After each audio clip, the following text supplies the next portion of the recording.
नमस्कार दोस्तों, आप सभी का एक बार फिर से हार्दिक स्वागत है। इस सेशन में हम बात करेंगे टेंस के बारे में और टेंस को किस तरीके से आपको सीखना है उसकी चर्चा हम करेंगे। अभी देखिए, ऐसा तो हम नहीं सीख सकते कि ता है, ते है, ती है हम सीखें, रहा है, रहे हैं, रही है सीखे। बचपन में ऐसे ही तो हमने टेंस सीखा था, लेकिन क्या उससे आपको एग्जाम में प्रश्न हल करने आ जाएंगे? नहीं आएंगे।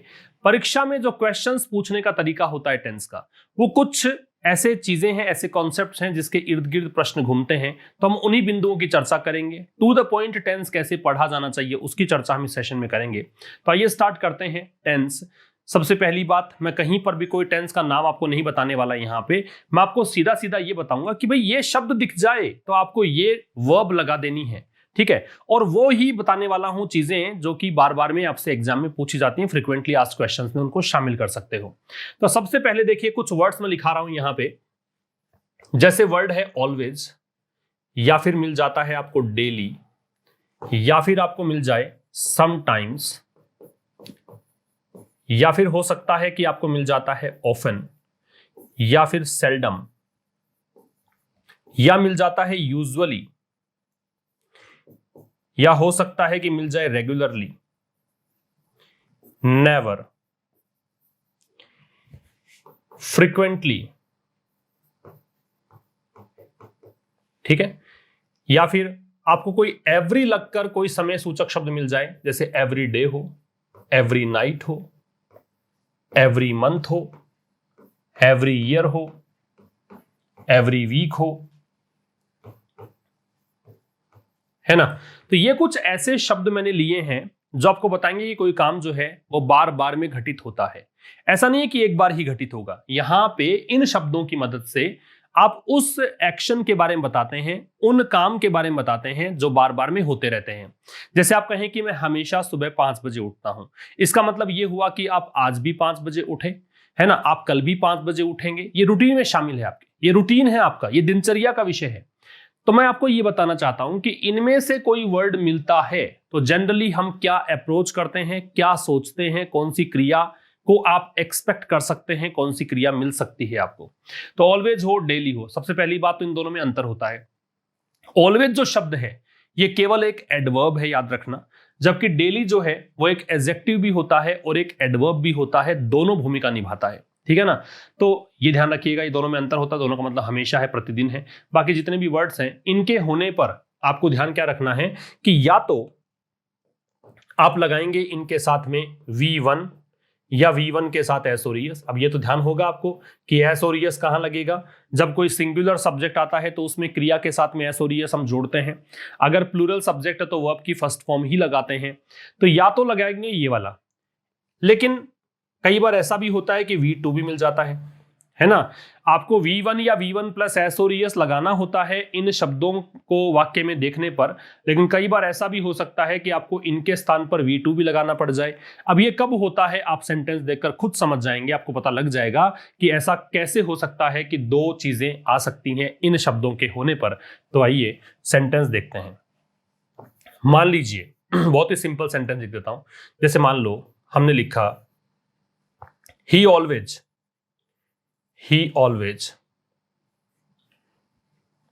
speaks the truth।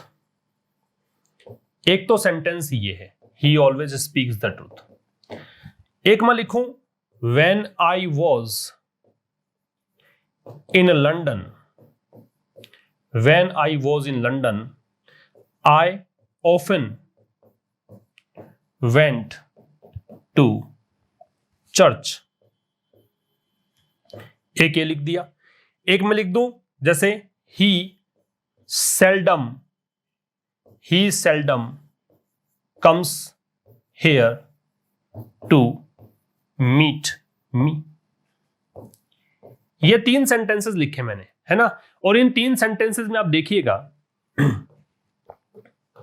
एक में आप देखें ऑलवेज दे रखा है, एक में आप देखिए ऑफन दे रखा है, और एक में यहां पे क्या दे रखा है, सेल्डम, ठीक है ना। तो ये शब्द है इन्हीं इस लिस्ट में से। इसी लिस्ट का तो हिस्सा है। तो इनमें से कोई भी शब्द होने पर मैंने क्या बताया कि दो ऑप्शंस आपके पास हैं, या तो V1 या V1 के साथ SEIS जैसा भी सब्जेक्ट है उसके अकॉर्डिंग, और या फिर V2। पहले सेंटेंस में मैंने स्पीक्स लगाया, क्योंकि देखो V2 का मतलब ये होता है कि हम पास्ट की बात कर रहे हैं, लेकिन इस सेंटेंस में कहीं पर भी ऐसा कोई संकेत नहीं है कि हम पास्ट एक्शन की बात कर रहे हैं, इसलिए इसके साथ में हमने क्या लगाया है, फर्स्ट फॉर्म के साथ में S जोड़ा है। ही ऑलवेज स्पीक्स, ही को देखते हुए यहां S जोड़ दिया, स्पीक्स कर दिया। बात समझ में आ रही है? दूसरा सेंटेंस आप देखिएगा तो यहां पास्ट एक्शन है, क्योंकि ये कह रहा है कि जब मैं लंदन में था तब, ये पास्ट की बात कर रहा है, और पास्ट की बात कर रहा है और फिर आपने ऑफन का यूज किया है, तो यहां पे दोस्तों सेकंड फॉर्म का प्रयोग होगा, फर्स्ट फॉर्म का प्रयोग नहीं करेंगे आप, तो वेंट आएगा, गो नहीं आएगा। क्लियर है? तो जब मैं लंदन में था तो अक्सर मैं चर्च जाया करता था, ये कहना चाहता है। तीसरा सेंटेंस क्या कह रहा है कि he seldom comes here to meet me. यहां पर भी पहला जो सेंटेंस था उसी की तरह कम्स का प्रयोग मैंने किया, क्योंकि यहां पर कोई पास्ट का संकेत नहीं है। तो सीधी सीधी बात आपने क्या समझी कि अगर कोई पास्ट का हिंट दे रखा हो, कोई भी एक्शन आपको बताता हो कि वो पास्ट में घटित हुआ था, तो फिर इन शब्दों के होने पर आप सेकंड फॉर्म का प्रयोग करेंगे। और अगर ऐसा संकेत नहीं मिलता है आपको, अगर ऐसा कोई संकेत नहीं मिलता है कि पास्ट का एक्शन था, तो फिर आप क्या करेंगे, V1 या V1 के साथ SEIS लगाएंगे। बात क्लियर है आपको? यह सब नोट कर लीजिए आप कि इन शब्दों के होने पर क्या घटना घटती है वो बताया है मैंने आपको। अंत में मैं कुछ सेंटेंसेस भी दूंगा आपको इस सेशन के, ताकि आपको समझ में आ जाए कि जो कुछ भी हमने पढ़ा है वो आपको समझ में आया कि नहीं। अति महत्वपूर्ण जो पॉइंट्स हैं केवल उन्हीं की चर्चा करूंगा। मैं 12 कंडीशंस की चर्चा नहीं करने वाला यहां पे कि आपको देखना है कि 2 टेंस हैं, हालांकि टेंस 2 ही होते हैं, टाइम 3 होते हैं, उन तीनों टाइम के 4 फिर आप पार्ट करते हैं, 2 एस्पेक्ट लेते हैं, प्रेजेंट कंटिन्यूअस या परफेक्टिव एस्पेक्ट लेते हैं। ऐसी है बात हम नहीं करेंगे। हम सीधा सीधा यहां पे उन बिंदुओं की चर्चा करेंगे जो परीक्षा के लिहाज से बेहद महत्वपूर्ण है। नोट कर लीजिए।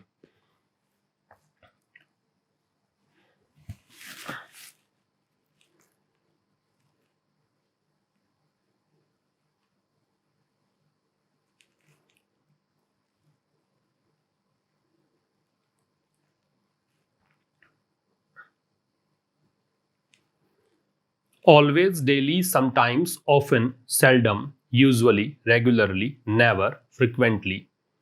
और भी कोई आप हो तो, जैसे ओकेजनली होता है, आप इसी में नोट कर सकते हैं, वो भी ओकेजनली भी इसी में आएगा।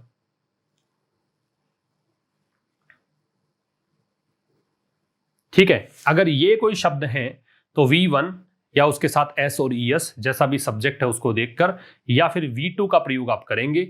ये डिपेंड करता है सेंटेंस में एक्शन किसका है, प्रेजेंट का है कि पास्ट का है, उस बात पर डिपेंड करेगा। एक तो चीज आपको ये याद रखनी है, ठीक है। दूसरे चीज की ओर हम बढ़ेंगे। अब ये पहला पॉइंट मैंने डिस्कस किया है, ये मान लेना, ये पहला प्रश्न डिस्कस किया है कि ये एग्जाम में आ सकता है। मैं दूसरे प्रश्न की बात करूंगा। बिल्कुल बेसिक से बता रहा हूं, बिल्कुल जीरो से बता रहा हूं कि टेंस को कैसे पढ़ा जाना चाहिए। टेंस के लिए आप वो अप्रोच मत रखो, ता है, ते है, ती है, रहा है, रहे है, रही है, उससे परीक्षा में आंसर नहीं आएंगे आपके, परीक्षा में अंक अर्जित नहीं कर पाओगे आप चाहते हैं कि स्कोर करें परीक्षा में, तो उसके लिहाज से तो जो बता रहा हूं वो आप अच्छे से समझ लीजिएगा। ठीक है, नेक्स्ट की बात करें तो नेक्स्ट यहां पे है, देखो नेक्स्ट की बात करते हैं। आपको ध्यान रखना है सेकंड पॉइंट में जो इंपॉर्टेंट प्रश्न हो सकता है, दूसरा वो क्या हो सकता है, आप याद रखिएगा कि आपको अगर this is the first time ये मिल जाता है, क्या मिल जाता है, this is the first time, या फिर मिल जाता है this is the second time, this is the second time, ये बहुत महत्वपूर्ण है, या फिर मिल जाता है this is the third time, ऐसे कुछ भी हो, फोर्थ टाइम, फिफ्थ टाइम, ऐसे कुछ भी हो। तो दोस्तों आपको जो वर्ब लगानी होती है वो वर्ब आप कौन सी लगाएंगे, वो वर्ब आप लगाएंगे हैज या हैव के साथ थर्ड फॉर्म। अगर इनमें से कुछ भी दे रखा हो तो आपको हैज या हैव के साथ थर्ड फॉर्म का प्रयोग करना होगा। बात क्लियर है क्या? हैज कहां लगता है, जब सिंगुलर सब्जेक्ट होगा। सिंगुलर सब्जेक्ट आप किसे कहते हैं, ही को, शी को, इट को, किसी भी नाम को या कोई भी एकवचन अन्य करता हो उसे उनके साथ में हैज, बाकी आई हो, यू हो, वी हो, दे हो, उनके साथ में हैव लगाना है और इनके साथ में थर्ड फॉर्म लगानी है अगर इनमें से कोई भी आपको दे रखा हो। इंपॉर्टेंट है इसलिए मैंने लिखा है यहां पे।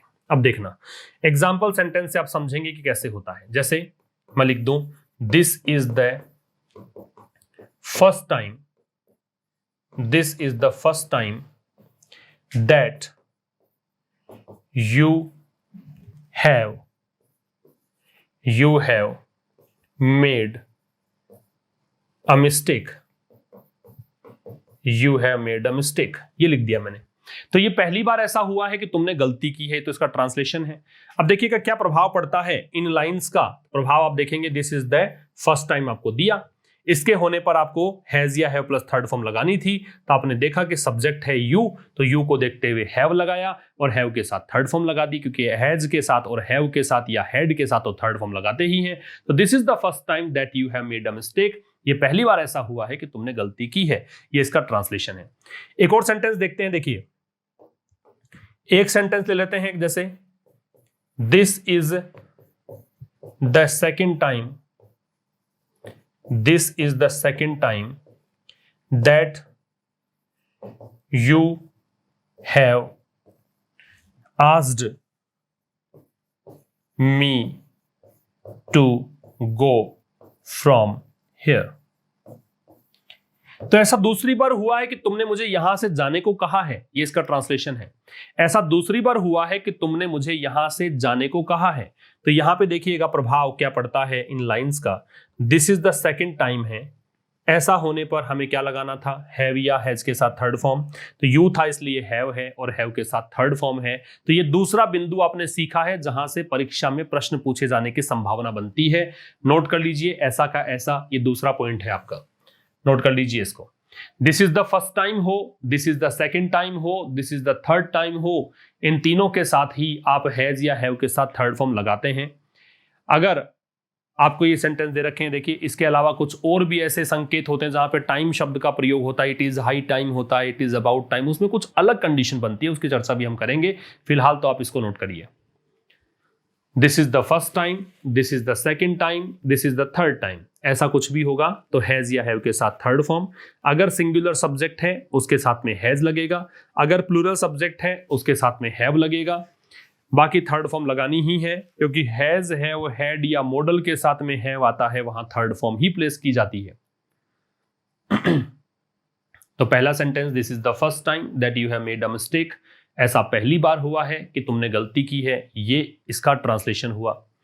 और this is the second time that you have asked me to go from here, ऐसा दूसरी बार हुआ है कि तुमने मुझसे यहां से जाने को कहा है ना। यहां पर भी हैव के साथ थर्ड फॉर्म है, ये इसके कारण है, इन लाइंस के कारण है, नोट कर लीजिए।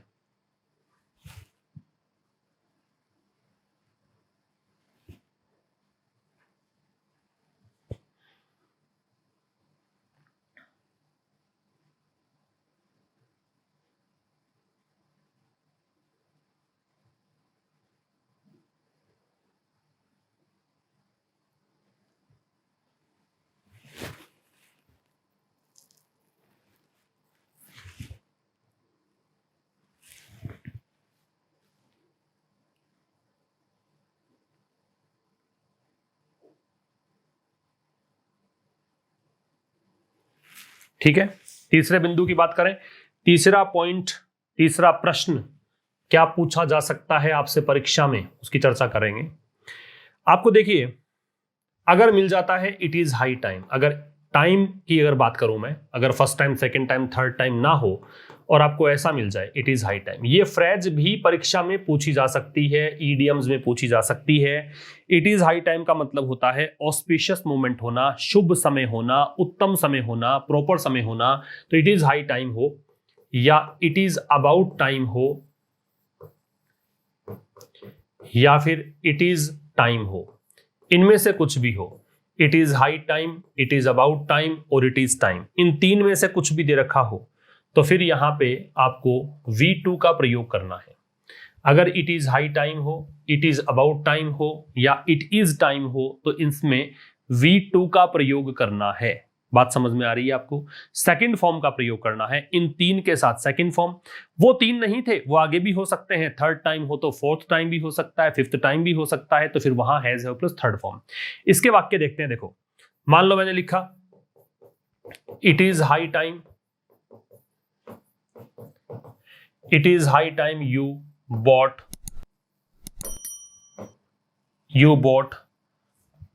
अ गोल्ड कॉइन, ठीक है। तो यहां देखिएगा सेकंड फॉर्म का प्रयोग है बॉट। इसी प्रकार से it is time he went to Delhi, है ना, इसी समय वो दिल्ली गया था, ये वो टाइम है जब वो दिल्ली गया था। तो यहां देखिएगा बोट का प्रयोग है सेकंड फॉर्म का और यहां पे वेंट का प्रयोग है सेकंड फॉर्म का। कारण क्या है, यहां तो कारण है इट इज हाई टाइम और यहां कारण है इट इज टाइम। तो इट इज हाई टाइम या इट इज टाइम या इट इज अबाउट टाइम कुछ भी होता तो सेकंड फॉर्म का प्रयोग हम करते। ये बोट जो है वो बाई की सेकंड फॉर्म है, बाई फर्स्ट फॉर्म होती है, फिर बोट इसकी सेकंड फॉर्म होती है और बोट ही थर्ड फॉर्म होती है। खरीदने को बोलते हैं, पता ही होगा ये तो आपको, ठीक है, लिख लीजिए। ये आपका तीसरा प्रश्न बना दिया मैंने। तीसरा प्रश्न पूछे जाने की संभावना इस तरीके से हो सकती है, नोट कर लीजिए। It is high time, it is about time या इट इज टाइम होने पर सेकंड फॉर्म का प्रयोग किया जाता है। तो it is high time you bought a gold coin, it is time he went to Delhi.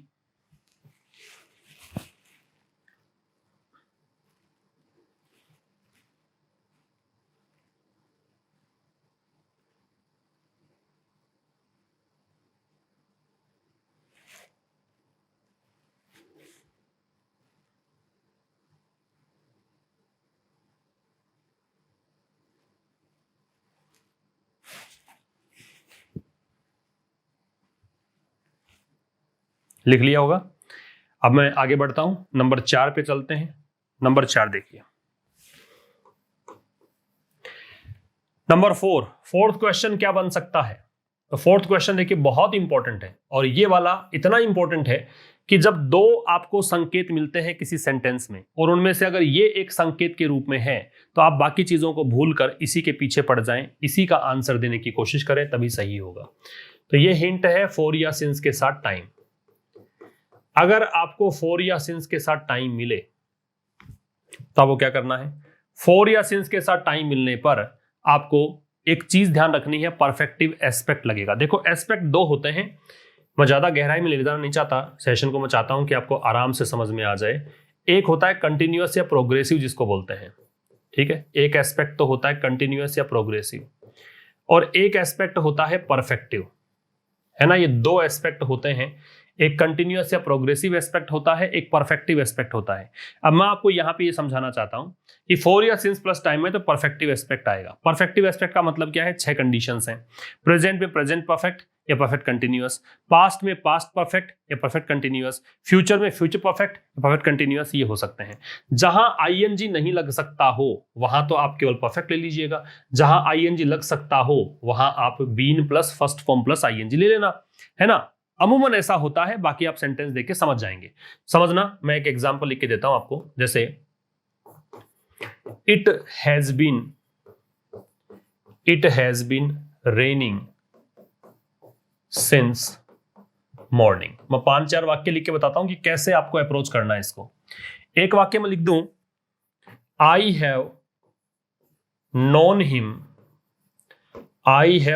Him for 2 years। इसको क्या पढ़ते हैं, ईयर्स नहीं पढ़ते, ईयर्स, ये इसी कारण से इससे पहले ए लगता है आर्टिकल में, ये चीजें ध्यान रखने योग्य होती हैं। इसी तरह लिख दिया मैंने, I came to know that my friend had been waiting for me since morning। अब मैं आपको इन 3 वाक्यों से समझा सकता हूं पूरा कि ये कैसे परफेक्टिव एस्पेक्ट को लेकर चलता है। देखना, सबसे पहली बात देखो आप, यहां सिंस के साथ टाइम दे रखा है, यहां फॉर के साथ टाइम दे रखा है और यहां सिंस के साथ टाइम दिया हुआ है। बात समझ में आ रही है। तो जब ये दे रखा हो ना कि सिंस या फॉर के साथ समय है तो परफेक्टिव एस्पेक्ट लगेगा। तो यहां देखिए बीन के साथ आईएनजी लगाया है मैंने, क्यों, क्योंकि रेन में तो आईएनजी लग सकता है। क्या कहना चाहता है कि सुबह से बारिश हो रही है, यही तो कहना चाहता है। अब ये हैज क्यों लगाया, उसके पीछे कारण ये है क्योंकि इसमें कोई ऐसा संकेत नहीं है कि पास्ट है कि फ्यूचर है। टाइम का कोई संकेत नहीं है। देख लो आप सेंटेंस को, कहां पर दे रखा है, पास्ट है कि फ्यूचर है। जब कोई संकेत नहीं होता तो हमें यह मान लेना होता है कि प्रेजेंट की घटना है। प्रेजेंट है तो फिर हैज बीन रेनिंग मैंने किया। बात समझ में आ गई? ये मैं तीनों को लेकर चल दिया साथ में, प्रेजेंट का भी, पास्ट का भी, फ्यूचर का भी। फिर देखना, फॉर के साथ टाइम है तो इसका मतलब परफेक्टिव एस्पेक्ट लगेगा, और यहां हैव के साथ थर्ड फॉर्म। यहां क्यों नहीं लगाया आईएनजी? क्योंकि नो एक ऐसी वर्ब है जो डायनामिक नहीं है, नो एक ऐसी वर्ब है जिसमें आईएनजी नहीं लगता है, इसलिए यहां पे नोन करना पड़ा। और हैव नोन ही क्यों? क्योंकि इसमें पास्ट या फ्यूचर की कोई बात नहीं है। तो जब पास्ट या फ्यूचर की बात नहीं होती है तो ऐसे केस में हम प्रेजेंट को ही लेकर चलते हैं, और प्रेजेंट परफेक्ट लिया है, परफेक्टिव एस्पेक्ट तो आएगा ही आएगा, पक्का है। लेकिन ये हैव नोन क्यों लगाया? क्योंकि इसमें आईएनजी लगता नहीं है, वरना तो बीन के साथ आईएनजी आ जाता। तीसरा सेंटेंस देखिएगा, यहां पे आप देखो पास्ट की घटना है केम। मुझे पता लगा, पास्ट की बात है, पता लगा पास्ट में आ गया, तो इसका मतलब देखो हैड बीन वेटिंग आ रहा है। मेरी बात समझ में आ रही है? यहां सेकंड फॉर्म आई है, इसका मतलब पास्ट की घटना है, और पास्ट की घटना है तो देख लीजिए सिंस के साथ टाइम होने परफेक्टिव एस्पेक्ट लगाना है। चूंकि यहां पे वेट के साथ आईएनजी लग सकता है, तो कह रहा है मुझे पता लगा कि मेरा फ्रेंड जो है सुबह से मेरा इंतजार कर रहा था, तो हैड बीन वेटिंग कर दिया। तो इस प्रकार से टैकल करना है इस चीज को, फॉर या सिंस के साथ टाइम आने पर। ध्यान रखिएगा, इसका स्क्रीनशॉट आप फटाफट ले सकते हैं, लिखना चाहो तो लिख लो, स्क्रीनशॉट ले लोगे और भी बेहतर है। वैसे मैं इसका आपको पीडीएफ उपलब्ध करवा दूंगा टेलीग्राम चैनल पर, ठीक है ना? ये समझ में आपको आ गया होगा, तो स्क्रीनशॉट ले लीजिए इसका, ताकि जल्दी हमारा काम हो जाएगा। और एक और बिंदु बताऊंगा, देखो नंबर 5, एक बात और, बाई के साथ में अगर टाइम लग जाए, बाई के साथ में टाइम लग जाए, तो वहां पे एक तो बात ये समझने की है कि बाई के साथ टाइम लगने पर, ये बाई जो है इसका मतलब होता है तक। क्या मतलब देता है बाई? बाई का हिंदी अर्थ होता है तक। और ऐसे केस में आप क्या लगाते हैं? ऐसे केस में आप लगाते हैं विल हैव या शैल हैव के साथ थर्ड फॉर्म। क्या लगाते हो? विल हैव या शैल हैव, और उसके साथ कौन सी फॉर्म? Third form. ये लगाते हो आप। अगर बाई के साथ टाइम हो तो विल हैव या शैल हैव के साथ थर्ड फॉर्म का प्रयोग किया जाएगा। बात समझ में आ रही है? देखना, ये फ्यूचर परफेक्ट कहलाता है वैसे, लेकिन टेंस का नाम याद करोगे क्या? कोई मतलब तो निकलेगा नहीं। जैसे मैं लिखूं by the end of this week, by the end of this week he will have completed his work। तो कह रहा है कि इस सप्ताह के एंड तक वह अपना काम कंप्लीट कर चुका होगा। तो ये प्रभाव किसका है? बाई के साथ टाइम का। ये बाई रहा और ये आपका टाइम रहा, इसलिए विल हैव या शैल हैव के साथ थर्ड फॉर्म लगानी थी। तो आपने देखा कि ही के साथ विल हैव है प्लस थर्ड फॉर्म का प्रयोग है, तो ही विल हैव कंप्लीटेड हो गया। बात समझ में आ रही है? तो ये इस प्रकार से करना है, बाई के साथ टाइम होने पर विल हैव या शैल हैव के साथ थर्ड फॉर्म प्लेस करनी है। इसका मतलब ये हुआ इस सप्ताह के अंत तक वह अपना काम कंप्लीट कर चुका होगा। लिख लो, स्क्रीनशॉट ले लो।